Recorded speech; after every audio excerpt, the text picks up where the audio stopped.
हे learners, मैं हूं अश्विन और इस वीडियो में आज हम सीखने वाले हैं ऑपरेटर कॉन्सेप्ट को। ऑपरेटर कॉन्सेप्ट ये कितना इंपॉर्टेंट कॉन्सेप्ट है, आप इस बात से अंदाजा लगा सकते हो कि दुनिया की आप किसी भी प्रोग्रामिंग लैंग्वेज को उठा के देख लो, ये कॉन्सेप्ट आपको हर एक प्रोग्रामिंग लैंग्वेज में मिलेगा और उनका कॉन्सेप्ट भी सेम रहेगा, बस 19-20 का कुछ फर्क होगा, वरना सारा का सारा कॉन्सेप्ट भी सेम होगा। और साथ ही साथ अगर आप जावा के सर्टिफिकेशन की बात करते हो, कॉम्पिटिटिव प्रोग्रामिंग की बात करते हो, और अगर आप इंटरव्यू की बात करते हो, जॉब की बात करते हो या फिर डे टू डे प्रोग्रामिंग की बात करते हो, दुनिया की किसी भी एप्लीकेशन को आप ले लो, वहां पर इस कॉन्सेप्ट का यूज होता ही होता है।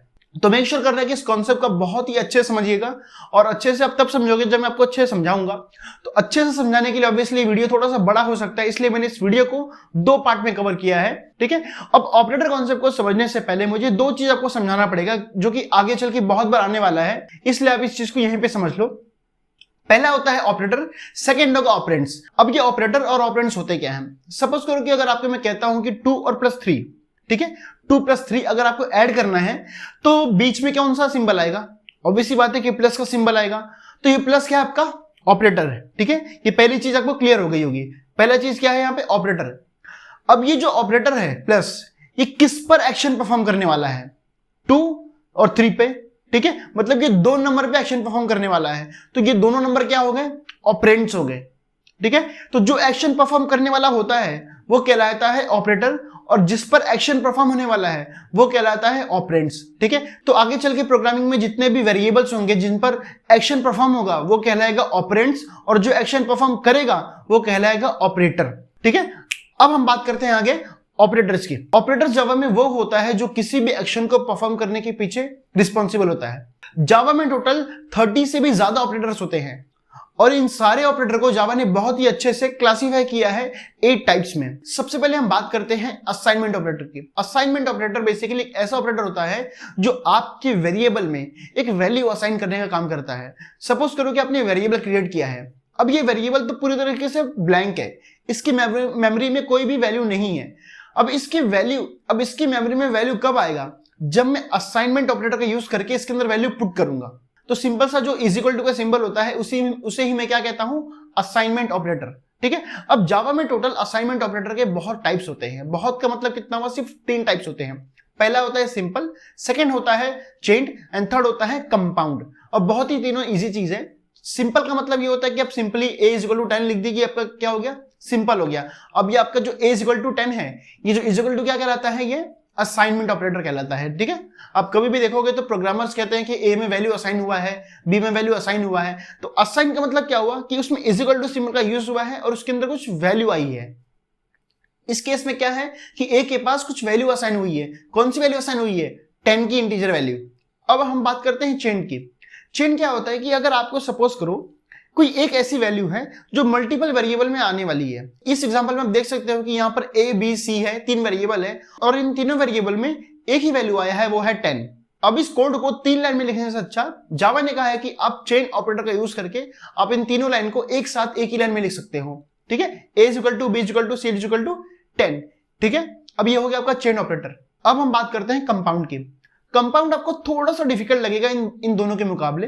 ठीक है, अब जैसे जैसे आप कोडिंग करना शुरू करोगे वैसे वैसे आपको ये चीज बहुत ही इजी लगने लग जाएगी। देखिए, अगर आपको सपोज करो यहाँ पे a = 10 है, अब a की वैल्यू 10 है और मैं चाहता हूं कि इस 10 में मैं 20 ऐड करना चाहता हूं, तो इस कोड को मैं सिंपली ऐसे लिख सकता हूं। ठीक है, बट अगर आप एक वेरिएबल को उसी की वैल्यू के साथ कुछ और नंबर से ऐड करना चाहते हो, तो आप इस कोड को ऐसे लिखने से अच्छा कुछ कंपाउंड स्टेटमेंट का यूज कर सकते हो, तो जिससे आपका कोड थोड़ा सा सिंपल हो जाएगा।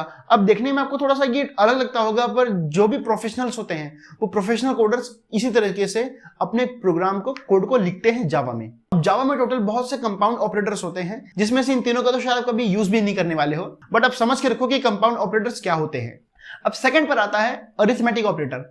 अरिथमेटिक ऑपरेटर का यूज आप किसी भी एप्लीकेशन पे कहीं पर भी कर सकते हो एज पर देयर नीड्स। ठीक है, अगर आपको मैं प्रैक्टिकल बताऊं तो बैंकिंग में आप देखते हो कि बैंकिंग में अगर आप कोई मनी डिपॉजिट करते हो तो आपके बैंक में वो मनी ऐड हो जाता है। ठीक है, सपोज करो कि आपने 5000 ऐड किया है तो 5000 लिखा होगा। अगले दिन आपने अगर सपोज करो कि 2000 डिडक्ट कर दिया है, विड्रॉ किया है, तो आपका उसमें वैसे माइनस हो जाएगा। तो उस एप्लीकेशन में ऐसे ऑपरेटर का बेसिकली यूज होता है।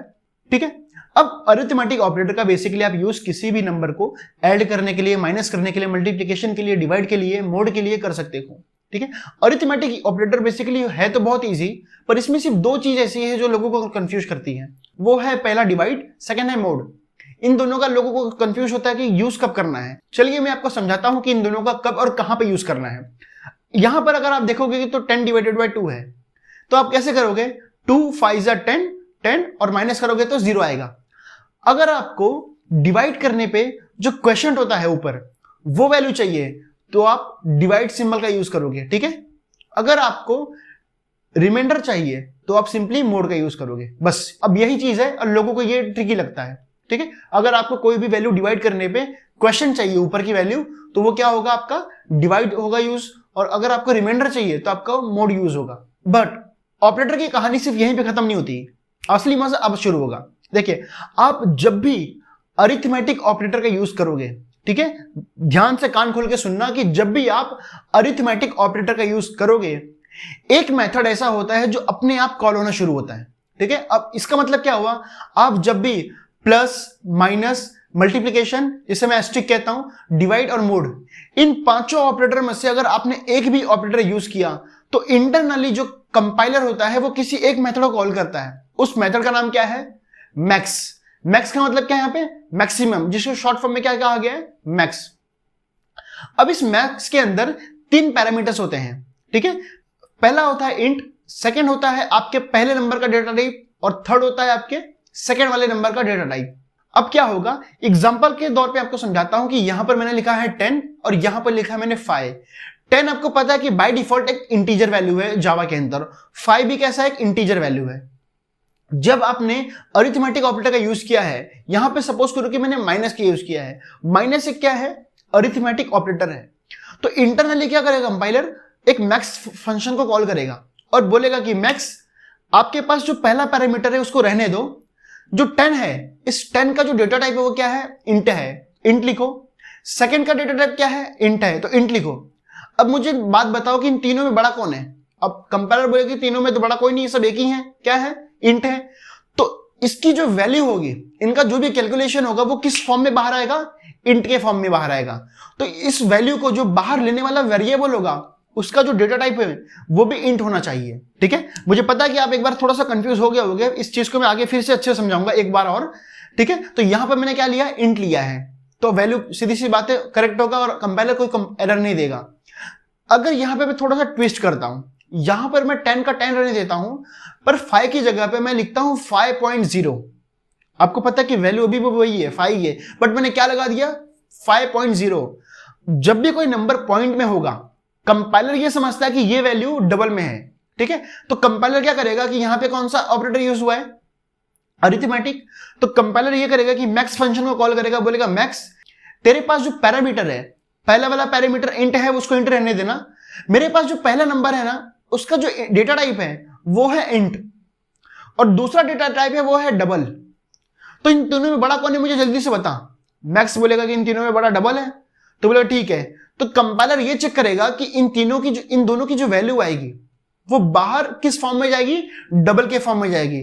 तो बाहर भी कौन होना चाहिए? वेरिएबल के साथ डबल होना चाहिए। बट यहां पर कौन है? ए के साथ इंट है, तो यहां पर कंपाइलर एरर देगा, बोलेगा इनकम्पैटिबल टाइप, क्योंकि इन दोनों का जब कैलकुलेशन होगा तो जो आउटपुट बाहर आएगा वो होगा डबल के फॉर्म में, और आपने बाहर लिखा है इंट, तो चुपचाप से उसको डबल में चेंज करो और फिर मैं कैलकुलेशन की जो वैल्यू होगा वो वैल्यू आपको दूंगा। तो जब मैं यहां पे इस वेरिएबल का जो डेटा टाइप होगा उसको मैं इंट से डबल कर दूंगा, तो ऑटोमेटिकली वैल्यू आपकी प्रॉपर आएगी और कंपाइलर कोई एरर भी नहीं देगा। तो ध्यान देना इस बात का कि जब भी आप अरिथमेटिक ऑपरेटर का यूज करोगे तो वहां पर आपका इंटरनली फंक्शन कॉल होता है मैक्स फंक्शन। तो आप ध्यान देना कि वहां पर जो भी डेटा टाइप यूज करोगे, जो भी वैल्यू, उस वैल्यू में जो सबसे बड़ा डेटा टाइप होगा वो ही डेटा टाइप आप बाहर लिखोगे। ठीक है, वरना आपको इनकम्पैटिबल टाइप का एरर आएगा। अब यूनियरी ऑपरेटर क्या होता है? आपको पता है कि बाइनरी का मतलब होता है 2, यूनियरी का मतलब होता है 1 एंड टर्नरी का मतलब होता है 3। ठीक है, तो यूनियरी का इसमें मतलब क्या हुआ? देखिए, मैंने आपको इसके पहले बताया था कि जब कोई ऑपरेटर किसी भी वैल्यू पे एक्शन परफॉर्म करता है तो वो कहलाता है ऑपरेंड्स। ठीक है, तो यहां पर इसके पहले कितनी क्या हो रहा था कि आपका जो ऑपरेटर था वो किसी दो वैल्यू पे एक्शन परफॉर्म कर रहा था, तो वो कहला रहा था बाइनरी ऑपरेटर, ठीक है। बट अब हम बात करने वाले हैं यूनरी के बारे में। तो यहां पे क्या होगा कि आपका सिर्फ जो ऑपरेटर होगा वो किसी एक ही वेरिएबल पे या फिर किसी एक ही वैल्यू पे एक्शन परफॉर्म करेगा। तो अब आप सोचोगे कि भाई जब एक ही ऑपरेंड्स होगा तो उसको समझेगा कैसे कंपाइलर को कि इसमें क्या करना है, एडिशन करना है तो कितना करना है, माइनस करना है तो कितना करना है। देखिए यूनरी में जब भी कोई एडिशन होगा तो वो सिर्फ और सिर्फ एक का ही होगा। सपोज करो यहाँ पे वैल्यू 10 है, तो आपको अगर वैल्यू वन टाइम इंक्रीज करनी है, 10 से 11 करना है, तो आप इसका यूनरी ऑपरेटर यूज कर सकते हो। अगर आपको 10 से 9 करना है तो आप सिंपली वन टाइम डिक्रीज करना है तो यूनरी ऑपरेटर का यूज करोगे, ठीक है। बट ये कॉन्सेप्ट इतना छोटा सा बच्चे ऐसा नहीं है, ठीक है। अब इसमें थोड़ी सी हम गहराई में उतरते हैं क्या है। देखिए जो यूनरी ऑपरेटर होता है ये बेसिकली दो टाइप्स का होगा, ठीक है। आपको पता है कि यूनरी ऑपरेटर बेसिकली वैल्यू को इंक्रीज या फिर डिक्रीज दो काम के लिए यूज होता है, ठीक है। इंक्रीज कितने बार होगा, सिर्फ वैल्यू को वन टाइम इंक्रीज करेगा, और डिक्रीज भी कितने बार करेगा, वैल्यू को वन टाइम डिक्रीज करेगा, ठीक है। बट इंक्रीज करने में और डिक्रीज करने में भी इसके दो टाइप्स हैं, ठीक है। वो दोनों टाइप्स बहुत ही सिंपल है, आपको मैं एक का भी समझाऊंगा तो आपको दोनों समझ जाएगा। क्या है कि इसका जो इंक्रीज करने का जो तरीका है वो दो तरीके का होता है। पहला होता है पोस्ट इंक्रीमेंट, सेकंड होता है प्री इंक्रीमेंट, ठीक है। सबसे पहले मैं पोस्ट की बात करता हूं। अब आप यहां पे एग्जांपल पे देख सकते हो लिखा है कि a is equal to 10 and b is equal to a plus plus. इसका मतलब क्या हुआ, अब ये जो a प्लस प्लस लिखा है ना, ये बेसिकली यही कहलाता है यूनरी ऑपरेटर, क्योंकि आपका जो ये प्लस का सिंबल है ये सिंपली आपके एक ही वेरिएबल पे एक्शन परफॉर्म कर रहा है, ठीक है। इसके पहले दो वेरिएबल थे बट यहां पे क्या है, सिर्फ एक ही वेरिएबल पे एक्शन परफॉर्म कर रहा है, इसलिए क्या कहलाता है, ये यूनरी ऑपरेटर कहलाएगा। बट यहां पर ये पोस्ट इंक्रीमेंट कहलाएगा। क्यों, क्योंकि अब देखो यहां पे a के पास कौन सी वैल्यू है, 10। अब जैसे ही a प्लस प्लस b के पास जाएगा, b भी बोलेगा कि a तेरे पास जो भी वैल्यू है ना वो वैल्यू को बाद में इंक्रीमेंट करना, पहले तो मेरे पास आ जा, तेरे पास जो भी वैल्यू दिया गया वो मेरे पास लेकर आ, उसके बाद में अपनी वैल्यू को इंक्रीमेंट करना, ठीक है। तो a के पास जो भी वैल्यू होगी वो अपने आप b में आ जाएगा और उसके बाद a इंक्रीमेंट होगा। ध्यान से समझना कि मैं इस चीज को यहां पे मेमोरी में समझाने की कोशिश करता हूं कि a के पास अभी वैल्यू क्या है, 10 है। जैसे ही b के पास जाएगा a, वैसे ही b बोलेगा a से कि अपनी वैल्यू को पहले तो मेरे पास दे और फिर अपने आप को इंक्रीमेंट करे एक टाइम, ठीक है। ऐसे होगा काम ये। अब प्री इंक्रीमेंट का एग्जांपल देखिए कि यहां पर मैंने क्या लिखा है, प्लस प्लस का सिंबल पहले लिखा है, बाद में a लिखा है। तो अब क्या होगा कि जैसे ही मेमोरी में a इज इक्वल टू 10 आएगा, अगला लाइन ऑफ कोड कंपाइल होगा, b बोलेगा कि a तेरे पास जो भी वैल्यू है ना, सबसे पहले तो उसको इंक्रीमेंट कर, उसके बाद तो मेरे पास उसकी वैल्यू लेकर आ, ठीक है। तो a क्या करेगा, अपनी वैल्यू को इंक्रीमेंट करेगा और उसके बाद b के पास जाएगा। आप यहां पे एग्जांपल देख सकते हो कि यहां पे a की वैल्यू 11 आ रही है, b की वैल्यू 10 आ रही है। क्यों, क्योंकि इसमें a की वैल्यू बाद में इंक्रीमेंट हुई है, पहले b में आ गई थी वैल्यू, ठीक है। इसके लिए 10 का 10 ही रह गया और b अपने आप इंक्रीमेंट हो गया। बट यहां पे देखना, यहां पे a की वैल्यू पहले इंक्रीमेंट हुई है फिर b के पास गई है, ठीक है। तो आई होप आपको ये कॉन्सेप्ट समझा होगा। और ये सेम फंडा यूज होता है डिक्रीमेंट के लिए। डिक्रीमेंट में क्या होगा कि पहले वो डिक्रीमेंट होगा, मतलब 1 माइनस होगा और फिर वैल्यू आएगा दूसरे वेरिएबल के पास। अब आता है फोर्थ पे रिलेशनल ऑपरेटर। अब रिलेशनल ऑपरेटर आप नाम से समझ सकते हो कि कोई ना कोई रिलेशन बताएगा। रिलेशन मतलब कि दो नंबर के बीच में, दो वेरिएबल के बीच में, दो कंडीशन के बीच में, ठीक है, किसी भी दो लोगों के बीच में ये कुछ रिलेशन बताएगा। रिलेशन क्या हुआ कि इन दोनों में बड़ा कौन है, इन दोनों में छोटा कौन है, क्या दोनों इक्वल हैं, क्या दोनों इक्वल नहीं है, ये सारे टाइप्स की ये रिलेशन बताएगा, ठीक है। दूसरी चीज ये है, रिलेशनल ऑपरेटर आपको हमेशा आंसर सिर्फ और सिर्फ यस या नो में देगा, ठीक है। और कंप्यूटर के हिसाब से यस का मतलब होता है ट्रू, नो का मतलब होता है फॉल्स, ठीक है। अगर मैं पूछता हूं कि क्या ये 10 और प्लस, क्या ये 10 बड़ा है 25 से, ये बोलेगा कि फॉल्स, नहीं। क्या ये 25 की वैल्यू बड़ी है 10 से, हाँ ट्रू, ठीक है। क्या ये दोनों वैल्यू इक्वल है, नहीं। क्या ये दोनों वैल्यू इक्वल नहीं है, ट्रू, ठीक है। तो ये जो भी आंसर होगा आपको यस या नो के फॉर्म में, यानी कि ट्रू या फॉल्स के फॉर्म में देगा। आई होप आपको इस वीडियो से बहुत कुछ सीखने मिला होगा। ये कॉन्सेप्ट अभी तक यहाँ पे खत्म नहीं हुआ है, इसके खाली मैंने 4 टाइप्स कवर किए हैं। आगे के जो 4 टाइप्स हैं वो आगे मैंने कवर किया है दूसरे पार्ट में, तो उस वीडियो को भी जाके देखना। और अगर आपको मेरा वीडियो पसंद आया हो, मेरा काम पसंद आया हो, तो इस वीडियो को जरूर लाइक करना और देखते रहिए, सीखते रहिए Java. Bye bye, thank you.